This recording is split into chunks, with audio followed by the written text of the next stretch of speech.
Welcome to your math channel. Today we're going to solve a trigonometry exam question. But before we start, subscribe to the channel, leave a comment, and hit the like button if you enjoy the video. The Puerta de Europa Towers are two towers leaning toward each other, built on an avenue in Madrid, Spain. The towers are tilted 15 degrees from the vertical, and each one is 114 meters tall, as shown in the figure as segment AB. These towers are a good example of an oblique prism with a square base, and one of them can be seen in the image.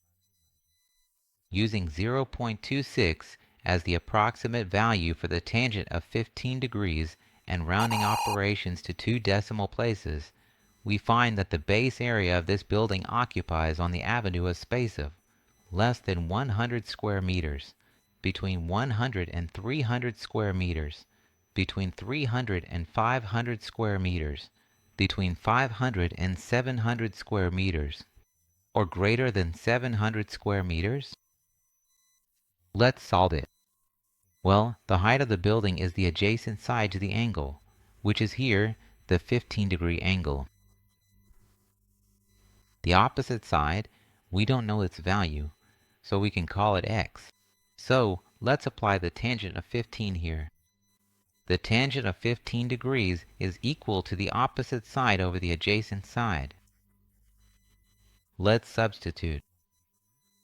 The tangent of 15 is 0.26, which was given in the question statement, and that's going to be equal to the opposite side, which is x, over the adjacent side, which is 114. Let's move the 114 to the left side. Since it's in the denominator here, it goes over multiplying, so it becomes 114 times 0.26 equals x. 114 times 0.26 equals 29.64. So this side here is equal to 29.64. Is that the answer? No, because the statement says that the base of the building is square. If it's square, we found the value of one side, but we need to calculate the area. The area of a square is side times side. So the area is 29.64 times 29.64. Let's move on to the next page here. The area is 878.53 square meters. So the correct answer is letter E, greater than 700 square meters.